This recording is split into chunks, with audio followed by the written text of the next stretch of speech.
The Trumpet Daily program begins right now.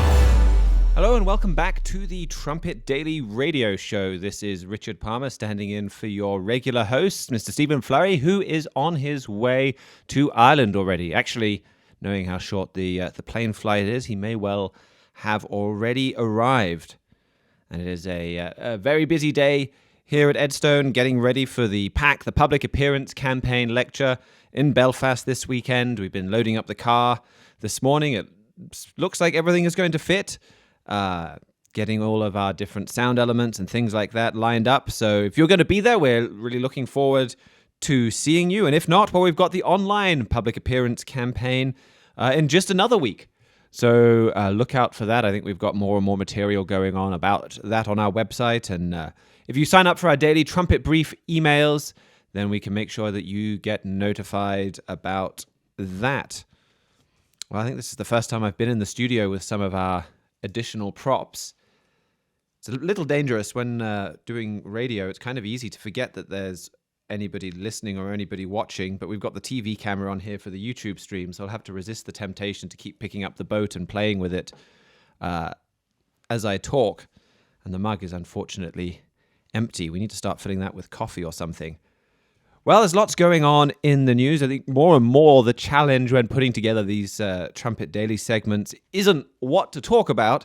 It's more about what to leave out, what to not talk about. There is so much going on. And today I think we'll kind of range all around the world, looking at some of the big stories from this week.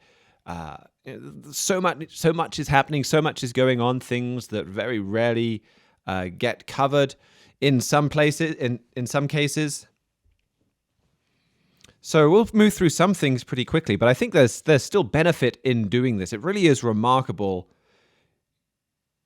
Where everywhere you look, it matches the forecasts that we've been making, that Herbert W. Armstrong was making for years and years before, on the Bible, based on the Bible, and it's everywhere you look. It's not like we're kind of cherry picking a few examples of things that tie in with what he said.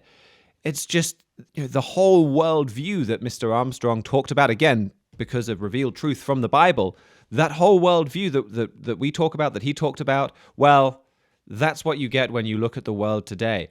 And more are seeing that, though they don't credit the Bible for describing it, but they see some fundamental changes in the world, changes that we've been talking about for a long time. Well, we'll start in Germany, just with some of the most imminent, immediate piece of news. There was looks like a far-right shooting attack in Germany very recently, just I think overnight. 10 people were killed in the German city of Hanau. There was I guess it looks pretty likely he was a far-right gunman. He opened fire at a couple of shisha bars, and it looks like he was going after Turks, or at least Muslims, in this attack. I think there were 4 that were wounded as well.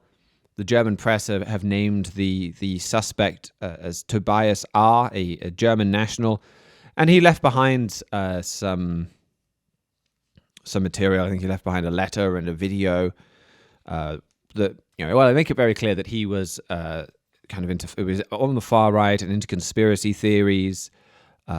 One of the reports talked about how the letter says that he felt he needed to go and destroy communities which could no longer be expelled from Germany. So he was going out of his way to try and destroy some of these immigrant communities. He was into some kind of crazy conspiracy theories. In the video, I think he was ranting about secret underground bases in the US where children are tortured. The German Foreign Minister Heiko Maas, he said the horrific crime in Hanau would be the third far-right murder attack in Germany in the space of a year. Far-right terrorism is a threat to our country once again. And then a bit later he said democracy must stand up against the enemies of freedom. There's another gentleman that was quoted in some of the news reports, Niels Duquet, senior research at the Flemish Peace Institute. I think he spoke to Deutsche Welle. He said, it's clear there seems to be a problem with public shootings in Germany. You had this Rot am See shooting a few weeks ago, the Halle shooting a few months ago. Said what police forces have been noticing across Europe is that they fear that far-right extremism is on the rise, and that these people can also have access to guns both legally and illegally. That raises the alarm. The president for the German Central Council of Jews, Joseph Schuster. He said, for too long, the danger from the far right wing in Germany has been trivialized and neglected. He said police and the justice system appear to often have a blind spot in their right eye. He talks about we're seeing the results of that. Just this week, we're getting ready to finish up the next edition of the Trumpet print magazine. In theory, I think that all goes out today at the end of the day. And one of the things I've been working on for that is an article talking about the parallels between now and the 1930s. I think it's something that pops up in quite a few of the articles that we've had, but it's been a while since we've really devoted an article to that. And there are some really powerful lessons from history, warnings from history, if you go back and look at what was happening in the 1930s. And I didn't get into it so much in this article because I was kind of focused more on the politics. But the rise in far-right violence was absolutely something you saw in the 1930s as this mindset became more entrenched, became more popular, became society moving to the extreme. And then, of course, you also have the very real problem of Islamic extremism. And you've had some attacks in Germany and in all of Europe, almost this steady level of, I don't know when to say, low level of attacks. I mean, there have been some pretty huge attacks over the last few years, and then there have been other people that have tried to kill a lot of people and maybe not been as successful at that. But certainly a steady danger of Islamic extremist attacks, and with Muslims reaching for things like trucks or rental cars to try and kill people. And then you have this far-right response and this violent response, and you can really see how that could build off each other as each community responds to the other. And you have the very real danger of more violence, and then just this increase in extremism. And you can keep an eye out for that Trumpet print edition I talk about in there is the parallels that you do see with the 1930s, but then also how the Bible says there's going to be a few differences as well in terms of what happens within Germany. But the Bible makes it absolutely clear that we're heading for a strong man in Germany, and I think the way you see all of the instability and the violence, that is going to make Germans, and is already making Germans, want a strong man in power. Just one of the articles I saw today talked about for all of Europe wanting a Superman, wanting a strong man to come and save them from a whole lot of these problems. So keep watching that in Germany, and we'll come back to the situation in Germany probably in the second half of the show. There's another trend that I think has been very clear in some of the articles this week. That's this rise of mob rule and mob violence, particularly in the UK and Canada just in this last week. That has shown up. You had this situation in England this week where Extinction Rebellion, this kind of extremist group of protesters that has been, they've been making the news for a year or two now, and they try to do these extreme acts to gain attention to themselves and the climate emergency that they talk about. So in Cambridge, they were up there and they were digging up lawns where normally, if you even walk on their lawns, someone is going to come and stop you, an authority figure even from the university or the police, because you're not allowed to walk on the lawns. They were closing roads, and instead of confronting what they were doing, the police were allowing it. They were helping it. They were standing by and letting them go and dig up these beautiful, immaculate lawns in Cambridge. When they tried to protest by stopping traffic and lying down on the roads and whatever they were doing, the police closed the roads. Because that way they didn't have to arrest them. Interfering with traffic and trying to shut down roads, well, that's a criminal offense. The police have to do something. But if they shut the roads and use emergency powers to shut the roads, well, then they don't have to step in. And so the police really were helping these protesters disrupt society rather than hurting them. And you saw the same over the summer in the UK, where you had Extinction Rebellion protesters in London, and the police in some cases, and senior figures certainly, were more supportive of their kind of mob rule than they were opposing them.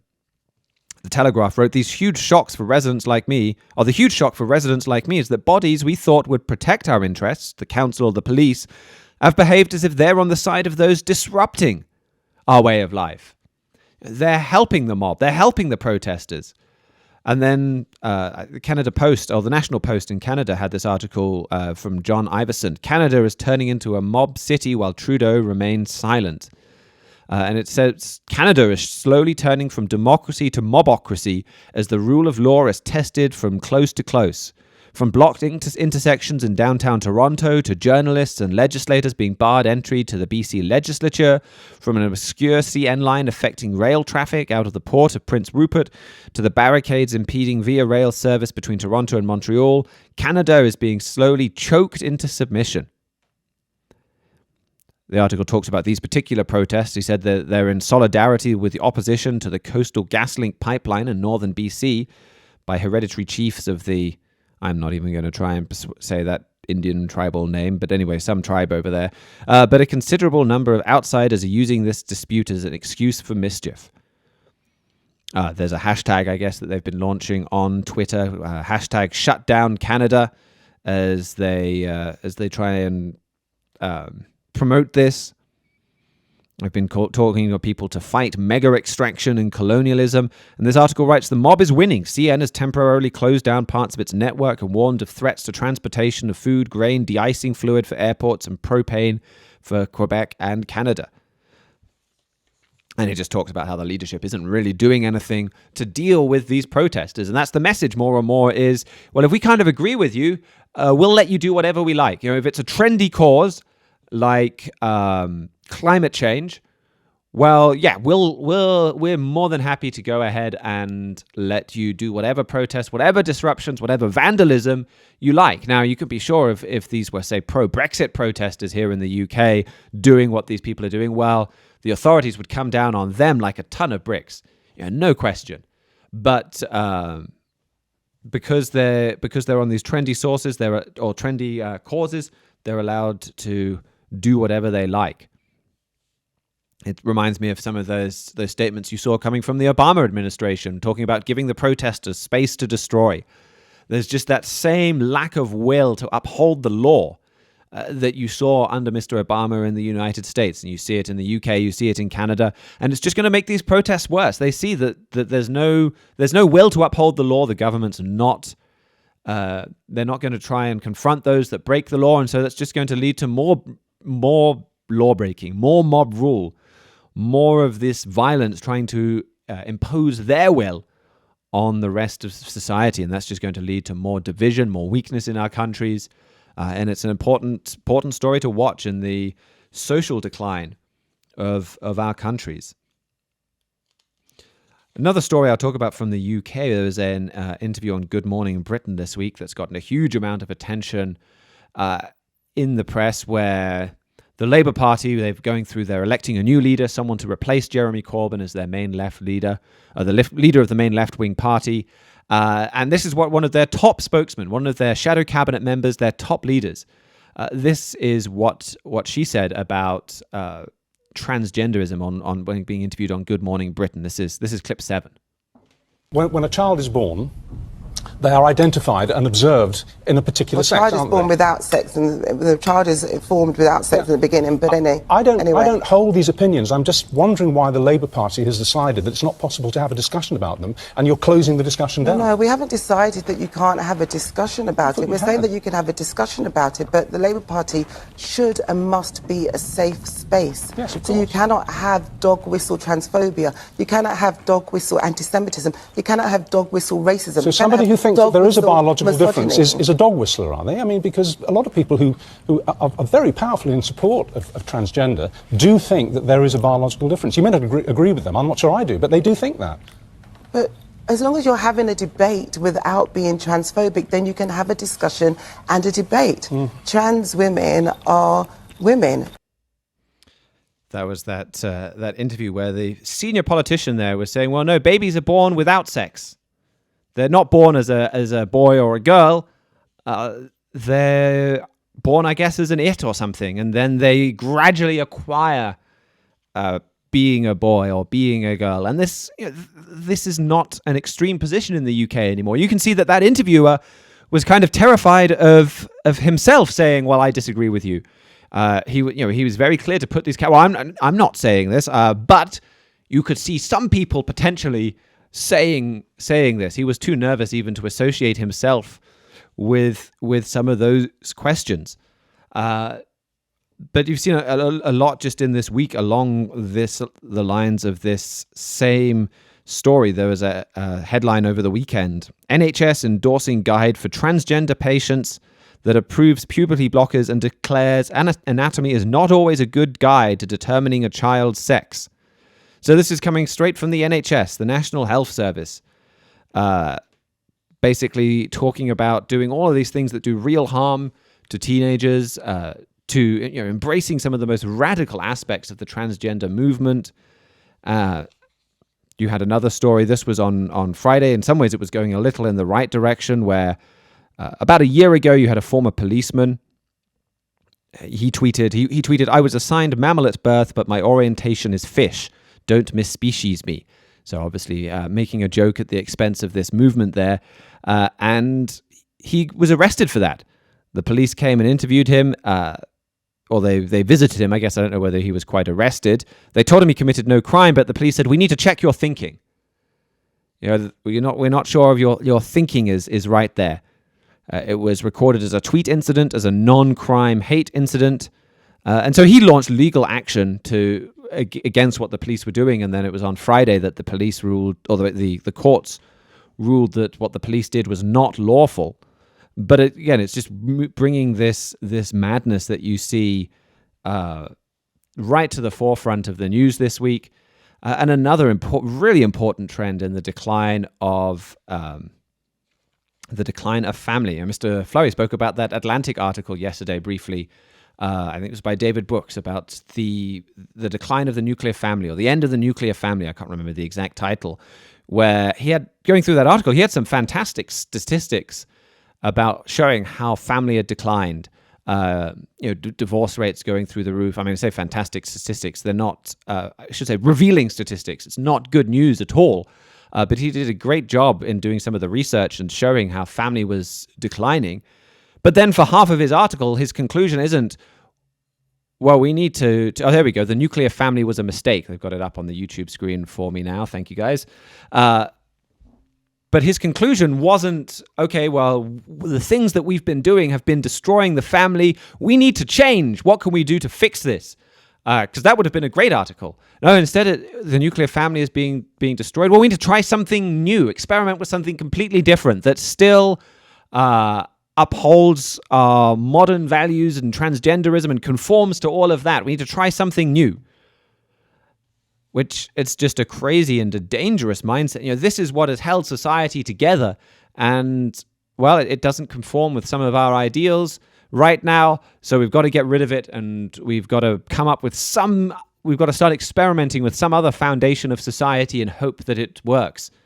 But this decline of family, it's a major part in the decline of Britain and America. So many of just the practical problems that we face trace back to the decline of family. I mean, even the spending problems, and the way that both countries have this massive welfare state that's there because families are no longer there to step in and help when people come into trouble, when an elderly individual needs care, or somebody's sick they get some kind of long-term sickness, and they need help, or they can't work for a long period of time. Well, the family's no longer there to be able to do that. And so we've got this massive, inefficient, bloated welfare system to step in.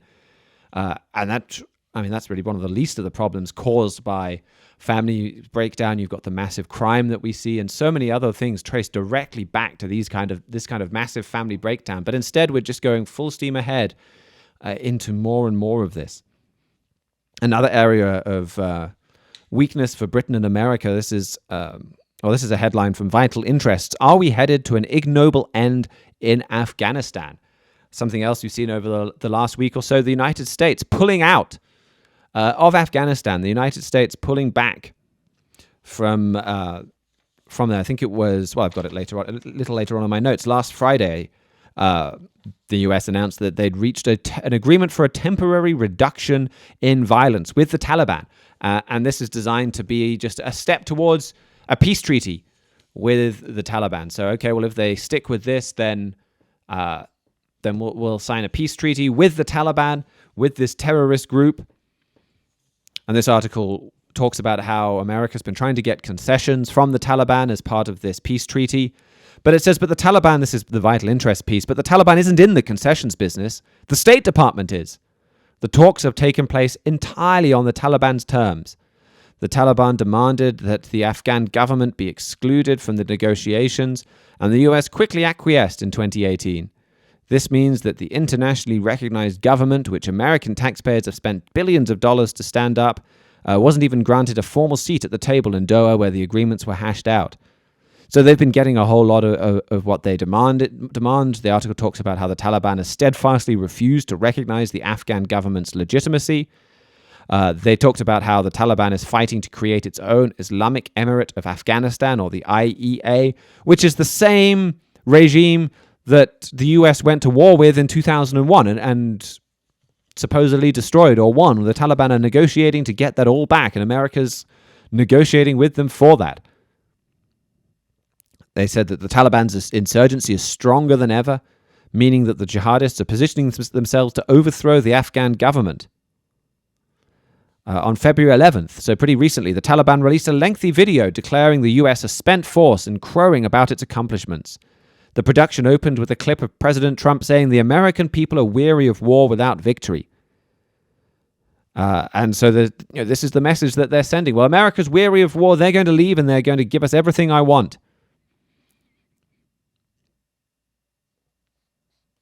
And then it talks about how, well, America's saying, oh, but the Taliban's going to give us permission. If we sign this peace treaty, they'll give us permission to go and fight against terrorist groups. This article calls that idea preposterous. They write that in September, for instance, a joint US-Afghan team killed one of al-Qaeda's top leaders in a Taliban stronghold in Musa Qala in Helmand. The figure, Azimir Umar, died alongside his Taliban compatriots. The Taliban leaders didn't tell the Americans that Umar was enjoying their protection, and they lied about his presence there after the fact. So they're even right now harboring al-Qaeda terrorists. This was the entire reason that the Afghan war started, was because the Taliban was harboring al-Qaeda terrorists, but yet still now we're ready to walk away and leave them still doing that. This article concludes, I get why people are sick of talking about Afghanistan and why there is widespread political pressure to just get out.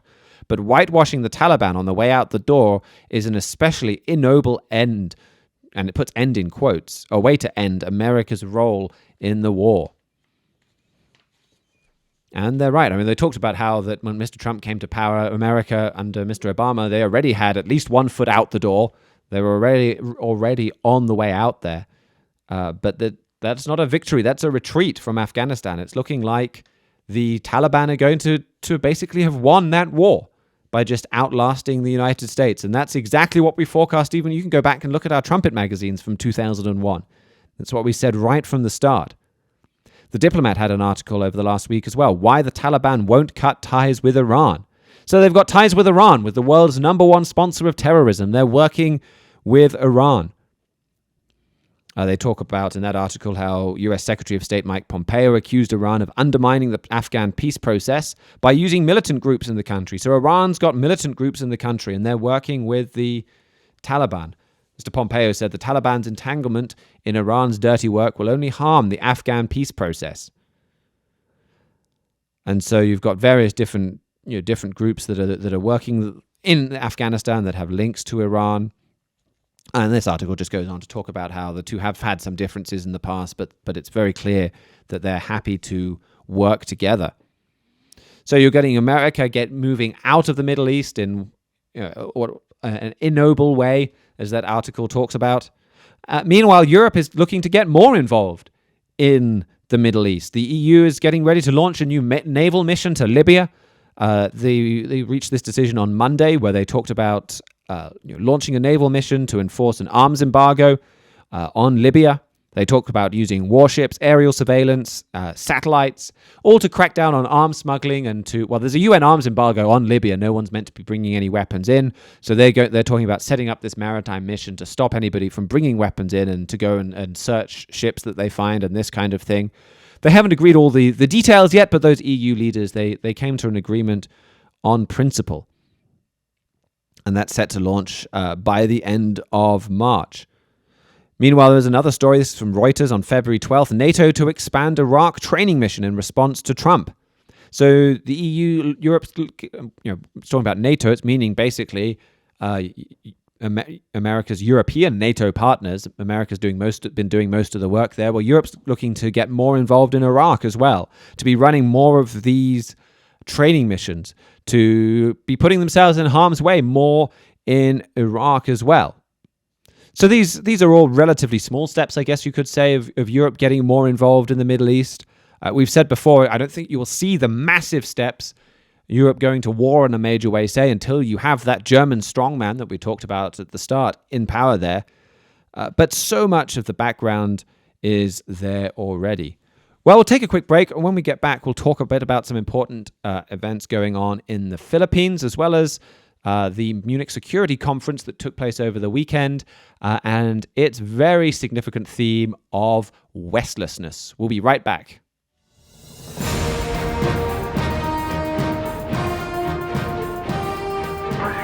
This is KPCG FM, and this is the Trumpet Daily.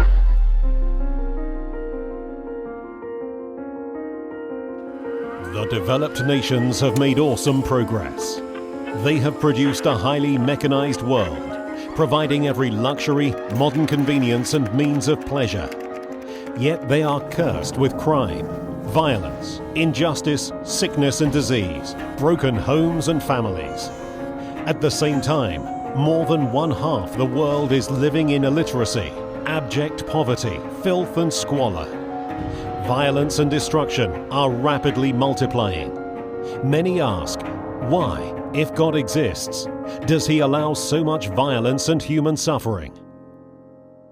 To understand the reason behind this astonishing paradox, request a complimentary copy of Mystery of the Ages. We were born into this 20th century world as it is. We take it for granted, but we can't explain it. It's like viewing a movie at a point already near the end. We see what is occurring at that point, but not having seen it from the beginning and not knowing how events developed to the point of viewing, we simply cannot understand what we are seeing. Mystery of the Ages transports you back to the beginning of the movie, to the foundation of this present evil world.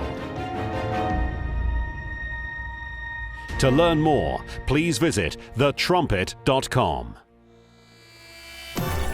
This is KPCG FM, and this is the Trumpet Daily. Welcome back to the Trumpet Daily radio show. Well, like I said, there's been some important events going on in the Philippines, something that could have major geopolitical consequences. On February 11th, the Filipino President Rodrigo Duterte announced that he would be ending the visiting forces agreement between the US and the Philippines. And that starts a 6-month countdown, or I think 180-day countdown. And this is the agreement that allows the US to conduct military drills and do training with the Philippines on their soil. But really, this is about a lot more than just the ending of one particular agreement and some of the different details and bits in the treaty that go with it. This could be the end of the US-Philippine alliance, an alliance that's been really important for America, projecting power into that region of the world. You know, America has had a presence in the Philippines for basically around 100 years or so, a major part of America's power in that part of the world. The U.S. Embassy in Manila said that the decision was a serious step with significant implications for the U.S.-Philippines alliance. And they're right. You know, the president, Mr. Duterte, he's never really liked this alliance with the U.S. He's been wanting to get out of it, and he's made that very clear pretty much since he was elected. But I think some in the Filipino military were not as keen as he was to get out of that alliance. But I guess after being in power now for several years, he feels like he's got the power to take this step now. And then, you know, everybody sees this really as potentially the beginning of the end of this relationship. The Lowly Institute had an article pushing the Philippines-US alliance over the cliff, and they wrote that it's not likely that this alliance will survive this episode of mutual disdain. Then, on the Atlantic, Duterte's decision nevertheless constitutes the gravest threat to the alliance in years and jeopardizes the U.S. military's effort to deter Chinese aggression in the region.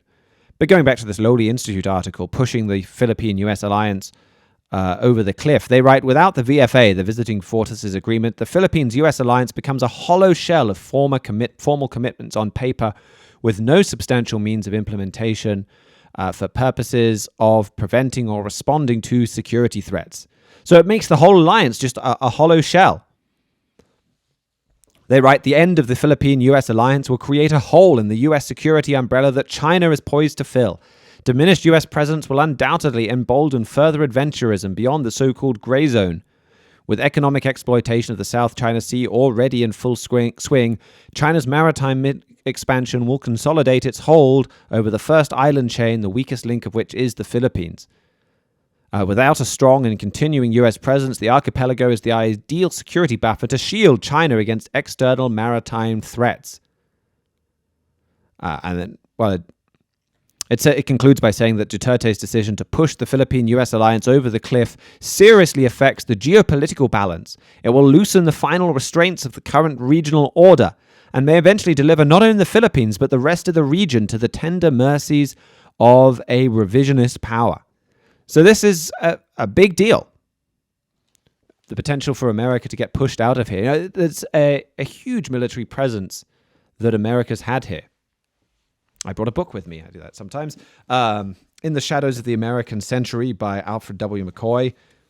He has some good material just at the start of this book about just some of the effort that America put into some of these military bases and how important they were for the expansion of American military power.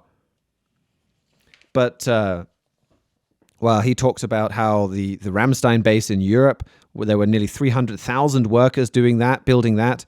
The Navy spent $170 million on the Subic Bay port. It's already left that in the Philippines, and there have been Chinese companies showing an interest in moving in on that crucial base there. Then you've got the Clark Field, where that's the home of the 13th Air Force Base. It has the capacity for 200 fighters and a bombing range bigger than the District of Columbia. So these are really key points in America's overseas military presence in that part of the world. And we've got, I told you I might end up playing with this boat, but we've got our model boat sitting here, there, and I believe it's meant to be a model of Nelson's victory. This is the boat that Nelson was on where Britain won the Battle of Trafalgar, and this became a turning point in world history, winning that battle. It meant absolutely beyond any doubt that Britain ruled the waves, and that it was Britain that went and established all of these overseas bases, and Britain became the next significant power for 100 years or more. And a lot of people trace that back to, that battle, this ship. And then you look at, a lot of those bases in World War II transferred to the United States. America built a huge number of bases. I think it's in this book, about 450 around the world. A global network of 450 military bases in 36 countries, aimed in large part in containing the Sino-Soviet bloc in an iron curtain. So surrounding the world. And that was the basis for America's presence, for the American century that this book talks about. All those different bases. And now you see America retreating from these bases. They've already left Subic Bay, but now the potential of being that Filipino alliance ending. There's still the relationship, I guess, with Japan, with South Korea, with Taiwan, with some of those other countries. How long is that going to stick around? It's a major weakening of American power. And it's a big boost to China. And Mr. Trumpet Editor-in-Chief Gerald Flurry, he had a Key of David program, I think it was a couple of years ago, where he talked about, he's had a few that talks about the rise of China in this area, the massive power that it gives them, being able to control some of these vital sea lanes in and around East Asia. Here's what he said in that Key of David program. This is clip 2. If you look today at China and how they control that South China Sea and a sea gate that goes through that area, they are able to almost totally control the flow of trade through that sea gate in that area, which amounts to about, I think it's about $5 trillion annually flowing through that area, which means China could absolutely wreck the economies of a lot of countries just by controlling that area. Now, what does it all mean? What do you think all this means? What it is all about? Well, surely if we stop and think about this, with China doing all that and making all these deals and paying all that money, what is their goal? What is their ambition? Surely we must see a strong motivation there to, take over the world, to conquer the world, and some of the Chinese leaders will even tell you that. So you've got this rising power there in China, and now you've got the United States potentially drastically reducing their presence and their power in that region. A major step back. And it's a big coup for China.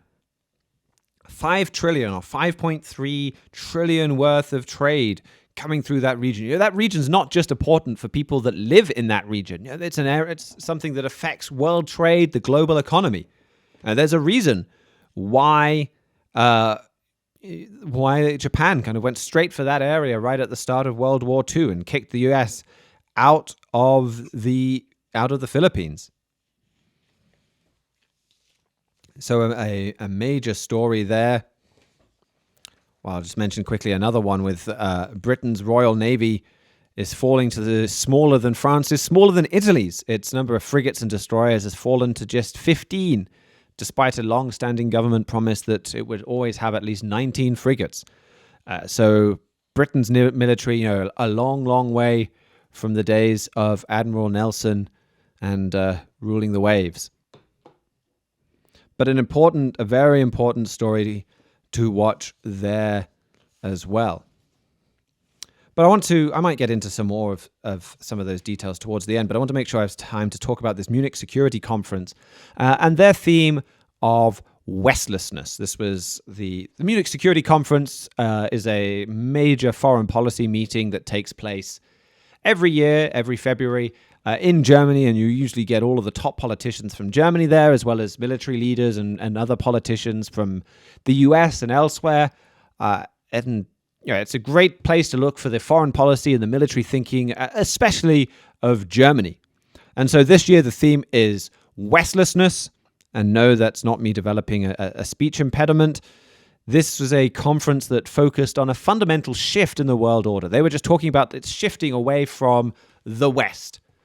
That's the way that the world has been viewed for a long time now, that you had the West, you had Britain, America, Canada, Australia, these other countries, and then you had Western Europe and then Eastern Europe after the fall of the Cold War, and they were the West, and they were united, and they had common values, and they had military alliances like NATO that covered a whole load of countries in the West, and a common way of looking at the world and working together, and they were one clear bloc. And what this conference was acknowledging is that's not true anymore. There is no West. There is no one clear bloc. And America was there still insisting that they were. Mike Pompeo, the Secretary of State, he was there talking about how the West is winning, the West is stronger than ever. Here's what he said. Just yesterday, a quote suggesting, quote, that the United States rejects the international community. End of quote. I'm here this morning to tell you the facts. Those statements simply do not affect in any significant way or reflect reality. I'm happy to report that the death of the transatlantic alliance is grossly over-exaggerated. The West is winning. We are collectively winning. And you can see there was no real response from the people in the audience there. You would have thought with some of those, the West is winning, we're winning. Those are normally the applause lines where you get the claps and things like that, and nobody was applauding him because the audience disagreed. The other speakers made it very clear that they disagreed. He was speaking in response to what somebody else was saying. They don't see this transatlantic alliance, the West, as victorious. Politico made a really good point on this. They wrote that the two sides aren't just far apart on the big questions facing the West, threats from Russia, Iran, and China. They're in a parallel universe. These two parts of the Western alliance, they're not on the same page. They're on different universes. They're in different books. It's completely different views. It's just completely broken up. Now, this trend of Westlessness, this end of the Western Alliance, that's something really critical. That's something that ties right in with the prophecy that we've been watching. I mean, if you look at, like I said, all of this kind of overview of some of the big stories that we've looked at in the news over the last week or so, it ties in exactly to the big trends that we're watching here at the Trumpet. You know, the decline of Britain and America and those other countries, the decline of their morals, the decline of their military power. Well, you see that so clearly in so many of those headlines that we see. And then the rise of these other powers, the rise of China, where you see that with China now pulling away key alliances from the United States, basically doing what Japan did in the opening stages of World War I, but peaceably. Or, well, I mean, they've not exactly been peaceably with what they're doing in the South China Sea, but through diplomacy, I should say. Through negotiation, pushing America out of the Philippines and gaining that major victory. You've got the rise of Iran in the Middle East. And yes, they've had some temporary setbacks with Soleimani, but they're certainly not out. They're certainly not defeated. And we've been talking about how they're going to rise as the king of the South. And you see, well, America's getting ready to come out of Afghanistan, and Iran's got strong links with Afghanistan, and terrorists working there and working elsewhere in the region. You know, the rise of radical Islam and the rise of Iran in the Middle East, another one of the key trends that we've been watching. And then this decline of the West, this Westlessness, you know, that's absolutely fundamental to the message that we give, to what the Bible talks about the world. You know, as Herbert W. Armstrong proved in his free book, The United States and Britain in Prophecy.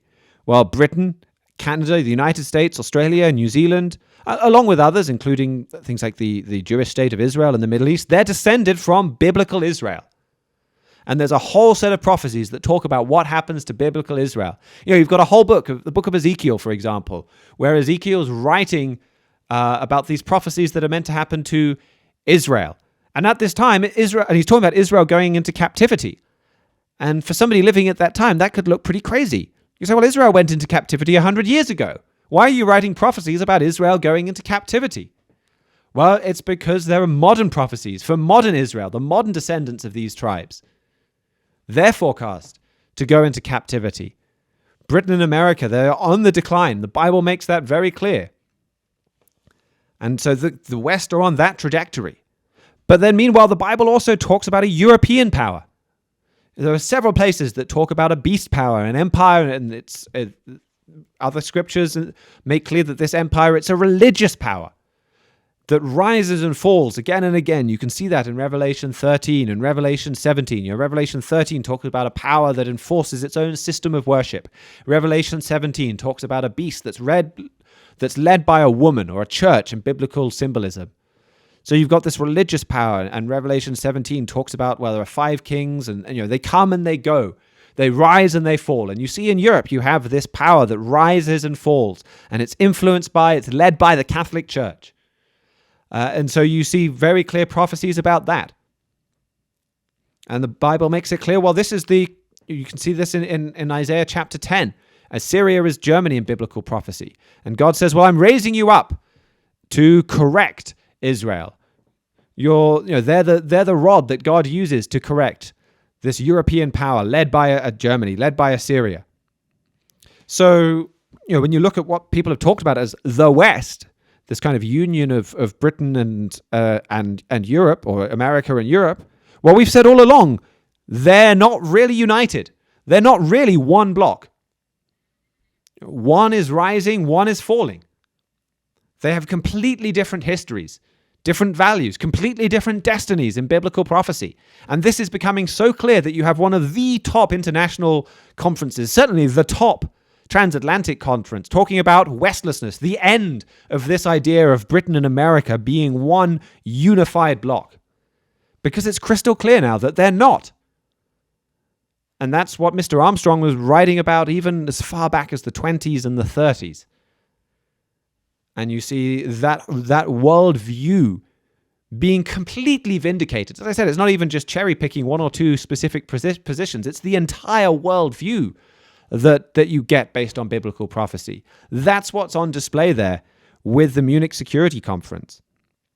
And the other thing that is really interesting to watch at the Munich Security Conference is the role that France plays in this breakup and in this relationship. You saw that really clearly. I mean, Emmanuel Macron was pretty much the star of the show as far as the Europeans were concerned at the Munich Security Conference. Deutsche Welle, I've got a quote from them. They were very enthusiastic about him. They really liked what he was saying. They wrote, the highlight of the conference was perhaps the appearance of French President Emmanuel Macron. The French president brings incredible dynamism to the European debate. He fights for European independence. He wants a common foreign and defense policy. And if that does not work for all, well, I'll read that a bit later, but he wants this dynamic, powerful Europe. He talks about wanting to make sure Europe is not America's junior partner. He has a much grander destiny in mind. And this is exactly what Trumpet Editor-in-Chief Gerald Fleury has been right on top of this story. Here's a quick clip from a key of David that he gave talking about this subject in December. And he zooms in on this behavior by France and Emmanuel Macron. And then what we saw at the weekend is just a continuation of that. This is clip 3. Right now, France is attacking President Trump and the United States, and France is fulfilling Bible prophecy. And I want to show you why and how. This is a quote from the New York Post by Mark Moore, December the 3rd, and it reads this way. They're discussing, quote, the nasty comments from French President Emmanuel Macron that NATO is brain dead because of lackluster U.S. leadership, blaming America for the problem, even though Mr. Trump is just mainly trying to get everybody to pay their dutiful dues to NATO. But it goes on to say it's a tough statement when you make a statement like that. That is very, very nasty statement to essentially, including them, 28 countries. President Trump told a reporter. The article says Macron, in an interview last month with The Economist magazine, said the U.S. is turning its back on us. What we are currently experiencing is the brain death of NATO. Now, those are harsh words. Why is he talking like that? Why indeed? Why is he talking like that? And that's exactly what you saw him continuing to talk about. Well, he didn't even talk about so much about NATO. I mean, it came up from time to time, but his focus at this conference was right on Europe. Not on NATO arming, on NATO doing more, but Europe needs to do more. Europe needs to build its military. We need, he said he's convinced that we need a much stronger Europe in defense. And I think the other thing that was really interesting was just how there was just almost this chorus of German leaders. He had this backup chorus of German politicians who were right there, who every time they got a chance to stand up, were up there saying, we're right behind you, Emmanuel Macron. We 100%, we completely agree. You had Armin Laschet. He's one of the top candidates to become Germany's next chancellor. He said, I'd like to apologize on behalf of the German government for not moving more quickly towards a European military the way that Macron wants. The German defense minister, Annegret Kramp-Karrenbauer, the former kind of anointed successor of Angela Merkel, she said she completely agreed with Mr. Macron. Heiko Maas, the German foreign minister, talked about how he agreed. He said that when he called for the construction of a European security and defense union. Now notice what Mr. Fleury talked about this on that same key of David, just about Germany's role in what Mr. Macron has been doing and saying. This is clip 4. You have to realize that Germany has been planning this since before World War II ended. Now we have another booklet you ought to read entitled Germany's Conquest of the Balkans. And it shows there is a document inside that booklet that will tell you the very corporations that were involved in doing it, and some of them are very, very popular today. And they wanted to help build this Holy Roman Empire one more time. It's a very dangerous calculation that they're making at this time, but I'll tell you, there is evidence, I think, to support the fact that Mr. Macron would never, ever say what he said unless Germany approved. He is really being sort of a puppet to Germany. And that's what you saw, I think, at this Munich Security Conference. Germany certainly does approve. There was a chorus of approval for everything that he said. And Germany's the one really behind this and pushing this. I mean, they're very good at... You often get French leaders that love the attention. And Germany doesn't necessarily want a huge amount of attention drawn to them wanting to become a military power or anything like that. So they're happy to let the French grab the attention while they push it all in a direction that they want to go in. And that's something else that you clearly saw at the Munich Security Conference. And it went so far that at this conference that Mr. Macron was basically even talking about nuclear weapons and bringing up the subject of potentially France being willing to share its nuclear weapons. This is a clip of Mr. Macron at that conference. This is clip 1. Or what are you hinting at? Where would you like to go on this question of nuclear strategy and nuclear defense for Europe, for France in the 21st century? C'est la question. So it's a question of relationships and relations between the ambitions of NATO and Europe. I'm convinced that we need a much stronger Europe in defense. So I think that what we've achieved in the last few years, a European Defense Fund, increased cooperation, a European intervention initiative. This is what I said at my Sorbonne speech, that these things are crucial. These things are crucial so that we have European funds available, so that we can develop joint capabilities like the Future Combat Air System or the Main Ground Combat System, MGCS, two great examples for Franco-German cooperation, and we need a joint strategy for defense. And I think we need that due to reasons of sovereignty. Now, I think it's Wolfgang Ischinger, the organizer of the conference, when he's interviewing there. He's like, "Well, what are you hinting at? You keep kind of hinting at things with nuclear weapons. What are you getting at?" And he didn't really answer that question. He just gave out more hints, especially as you heard at the end. That was kind of a bit of a hint that we're willing to share nuclear power. So he's not willing to come out and publicly say anything beyond these hints. But the fact that he's kind of hinting to Germany, and he invited Germany even before the conference, come and let's have some talks about France's nuclear weapons and what we could do to have some kind of European nuclear deterrent, so we're not relying on the United States. He's throwing out hints about potentially even France using its nuclear weapons to help form this combined European military, about just having some combined European military force or combined military deterrent, and maybe France being willing to share its nuclear weapons, which is really remarkable. That's a huge investment on building up and empowering this military power.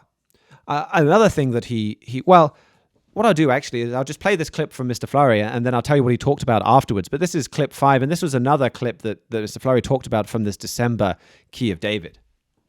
So Macron is just floating the idea and letting everybody know that this is what is coming. Germany is going to see to it, whether the rest of Europe likes it or not, and a lot of them are not going to like it, and so it's going to be pared down to 10 kings. The rest of them will exit like Britain is doing even now.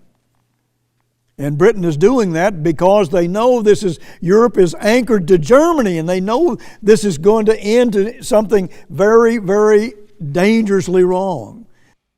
So that was Mr. Fleury in December saying, well, not everybody in Europe's going to go along, but France is just going to move on regardless. And you saw literally exactly that at the Munich Security Conference. You did see some European countries indicating, well, we're not too keen on this idea of a combined European military. We would rather stick with our alliance with the US, thank you very much, rather than creating a strong European power. And Emmanuel Macron said, well, fine, we're happy to move on with just a quote-unquote core group of countries. If not everybody is interested in this, we'll move on with just a smaller group. Exactly what Mr. Fleury said in December that they would happen, that they would do that. And why did Mr. Fleury say that in December? Well, because the Bible says that. Those same scriptures that I talked about, Revelation 17, it talks about 10 kings. You look at Europe, there's 27 different leaders in Europe right now. It was 28. It's pared down already. We said that Britain would leave. They have. And so now you've got this. In Europe, you've got this talk of potentially just a smaller group moving forwards. And the Bible says, well, it's just 10 kings, 10 leaders. So really, everywhere you look, you just see all of the broad trends that we've been forecasting for years. Herbert W. Armstrong for decades. The Bible for millennia. Playing out before your eyes. It's the whole world view of world events comes right from this book. So that's a really remarkable thing to look at. Keep watching that. There's so many more prophecies that I wish I could have gotten into today. Maybe I should have given less of an overview to do that. But if you haven't read it already, read our free book, The United States and Britain in Prophecy. That gives you that broad overview. This is who Israel is. This is who Europe is. This is the broad overview of Bible prophecy. And then you can watch and just see all of your headlines conform to that broad overview. I mean, Mr. Armstrong talked about what an exciting book that was, because it really makes the Bible come alive. It makes world events, daily world events, proof of what the Bible says, proof that God inspired the Bible thousands of years ago. So that's a wonderful place to go to learn more about this. That's about it from me. I think we've got another special guest host from headquarters tomorrow. You can tune in on 101.3 on the FM dial, online at kpcg.fm, or of course on our YouTube stream as well.